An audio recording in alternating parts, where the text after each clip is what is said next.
ഇവന് കലയിൽ താല്പര്യമുള്ളവനാണ്. അപ്പോൾ ഇവനെ കല പഠിപ്പിക്കുന്നത് നല്ലതാണ്. കലാകാരനല്ല, കലാരൂപങ്ങളാണ് പ്രധാനപ്പെട്ട പ്രാദേശിക സംസ്കാരങ്ങളും അതിലെ എലമെൻസും അതുപോലെ തന്നെ അതിലെ സിമ്പിൾസും എല്ലാം ഉൾപ്പെടുത്തി നമ്മളൊരു ഡിസൈൻ ചെയ്ത് കഴിഞ്ഞാൽ, ഞാൻ ഇപ്പം പലപ്പോഴും ഇതിനെക്കുറിച്ച് സംസാരിക്കാനോ ഇൻ്റർവ്യൂവിനോ അങ്ങനെയുള്ള കാര്യങ്ങളിൽ ഞാൻ പോകാറില്ല.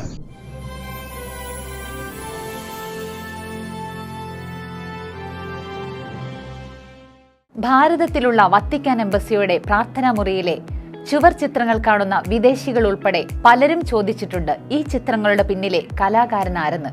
ഒരു കത്തോലിക്ക പുരോഹിതനാണിത് വരച്ചതെന്ന് കേൾക്കുമ്പോൾ എല്ലാവരും ഒന്ന് അമ്പരക്കും. ഫാദർ ജോയി ഇളങ്കുന്നപ്പുഴ എന്ന വൈദികനാണ് ഈ ആർട്ടിസ്റ്റ്.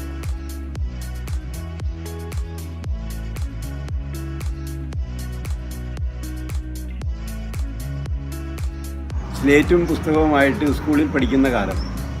അപ്പോൾ ഒരു ദിവസം ക്ലാസ് കഴിഞ്ഞ് വന്നു കഴിഞ്ഞാൽ ഞങ്ങൾ പിള്ളേരും ഒത്തുമായിട്ട് ഞങ്ങളുടെ അയൽവക്കത്തും വീടുകളിലുമായിട്ട് കളിക്കുന്ന സമയത്ത് ഞാൻ ഇടയ്ക്ക് ഈർക്കിൽ കൊണ്ട് മണലിൽ ചിത്രങ്ങൾ വരച്ചിടാറ് പതിവുണ്ട്. അപ്പോൾ അങ്ങനെ ചിത്രങ്ങൾ വരച്ചിട്ട് ഇടയ്ക്ക് കളിക്കാൻ പോകും. അങ്ങനെ ഒരു ദിവസം ഒരു സാറ് അതിലേക്ക് കടന്നുപോയി. ഒരു ഡ്രോയിങ് ടീച്ചറും അദ്ദേഹം അവിടുത്തെ ഞങ്ങളുടെ അടുത്ത ഗ്രാമത്തിലുള്ള വലിയൊരു പെയിൻറ്ററുമാണ്. അപ്പോൾ അദ്ദേഹം ഇത് കണ്ടു കഴിഞ്ഞപ്പോൾ അദ്ദേഹം എൻ്റെ വീട്ടിൽ കയറി എൻ്റെ അപ്പനോട് ചോദിച്ച്, ഇതാരാണ് ഈ മുറ്റത്ത് പടം വരച്ചിട്ടിരിക്കുന്നത്? അപ്പനോട് പറഞ്ഞ്, ആ വരച്ചിട്ടിരിക്കുന്നത് എൻ്റെ മോനായിരിക്കും എന്ന് പറഞ്ഞു. അപ്പോൾ എന്നോട് പറഞ്ഞ്, എൻ്റെ അപ്പനോട് പറഞ്ഞ്, ഇവന് കലയിൽ താല്പര്യമുള്ളവനാണ്, അപ്പോൾ ഇവനെ കല പഠിപ്പിക്കുന്നത് നല്ലതാണ് എന്ന് പറഞ്ഞു. അപ്പോൾ അത് കഴിഞ്ഞപ്പോൾ എൻ്റെ ഫാദർ എന്നെ ഒരു കണ്ടസൻ മാഷ് എന്ന് പറയുന്ന ഒരു സ്കൂൾ അധ്യാപകനും കലാകാരനുമായ അദ്ദേഹത്തിൻ്റെ അടുത്തേക്ക് ദിവസങ്ങളിൽ, ക്ലാസ് ഇല്ലാത്ത ദിവസങ്ങളിൽ പറഞ്ഞു വിടുമായിരുന്നു. അങ്ങനെ ഞാൻ കല ആരംഭിക്കും. വിവിധ സംസ്ഥാനങ്ങളിൽ ഓരോ പ്രോജക്റ്റുമായിട്ട് പോകുമ്പോൾ അവിടെ പണിക്കാരെയും കരകൗശല ക്രാഫ്റ്റ്മെന്നെയും എല്ലാം കിട്ടണമെന്നുണ്ടെങ്കിൽ നമ്മൾ അവിടെയുള്ള ആൾക്കാരുമായിട്ട് അവരുടെ പ്രദേശത്തുള്ള കലകളുമായിട്ട് നമുക്ക് പരിചയപ്പെടണം. അപ്പോൾ അതിന് ഞാൻ ആ വഴിക്കും അതിലെ സ്ഥലത്തുമൊക്കെ പോകുമ്പോൾ പലതും ഞാൻ വളരെ കൃത്യമായിട്ട് നോക്കാൻ ശ്രമിക്കും. അപ്പോൾ അവിടെ കലാപരമായിട്ടും പെയിൻറ്റിംഗ് ആയിട്ടോ അല്ലെങ്കിൽ ശില്പമായിട്ടോ ഒക്കെ അവിടെ വീടുകളിലോ കടകളിലോ ഒക്കെ കാണാറുണ്ട്. അപ്പോൾ അത് ഞാൻ അന്വേഷിച്ച് അവരുടെ അങ്ങനെ ആൾക്കാരെ കണ്ടെത്തി അവരുടെ സഹായത്തോടു കൂടിയാണ് ഞാൻ ഓരോ ഡിസൈൻസ് ഉണ്ടാക്കുന്നതും എന്നിട്ട് അത് ഇതിലേക്ക് ഉൾക്കൊള്ളിക്കാൻ ശ്രമിക്കുന്നത്.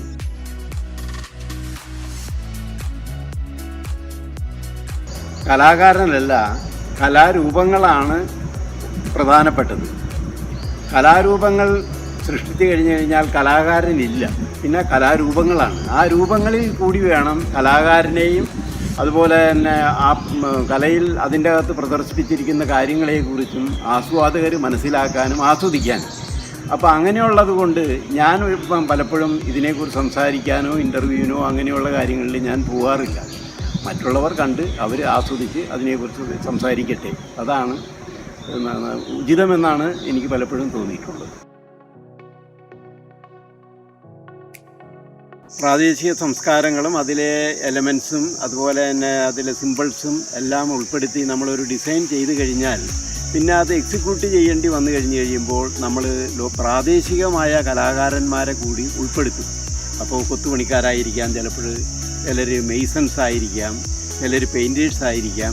അവരെ എല്ലാവരും ഈ ആർട്ട് രൂപത്തിൽ, ഈ ദൈവിക രൂപത്തിലേക്ക് വരുമ്പോൾ അവരും കൂടി ഇതിൽ ഉൾപ്പെടുന്നു.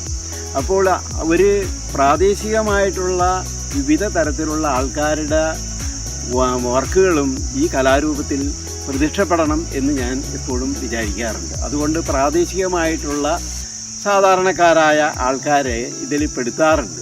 അങ്ങനെയാണ് ഇങ്ങനെയുള്ള രൂപങ്ങളും അല്ലെങ്കിൽ ഇങ്ങനെയുള്ള പ്രാർത്ഥനാ രൂപങ്ങളിലേക്കെല്ലാം ഞാൻ പലപ്പോഴും ചെയ്തിട്ടുള്ളത്.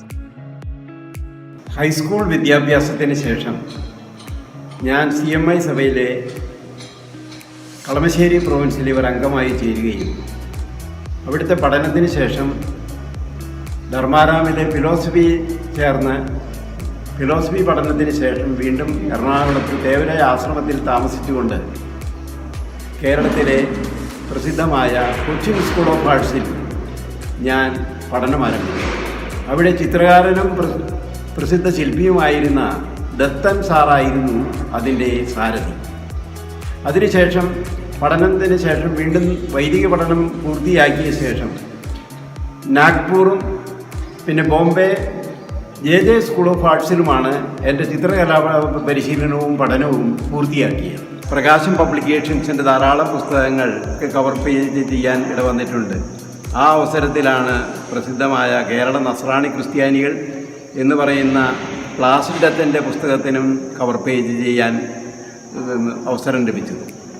ഹാംപിയുടെ കേരള ക്രിസ്ത്യൻസ് എന്ന് പറയുന്ന പുസ്തകം, അതുപോലെ ഡൽഹിയിലെ CBCI സെൻറ്ററിൻ്റെ മുഖപത്രമായിരുന്ന ഇന്ത്യൻ ക്രിസ്ത്യൻസ് അതിൻ്റെ കവർ പേജ്, അതുകൂടാതെ പല പ്രാർത്ഥനാ മന്ദിരങ്ങളുടെയും ആർക്കിടെക്ചറും അതുപോലെ തന്നെ ലാൻഡ്സ്കേപ്പും ചെയ്യാനായിട്ടുള്ള അവസരങ്ങൾ എനിക്ക് ലഭിച്ചിട്ടുണ്ട്.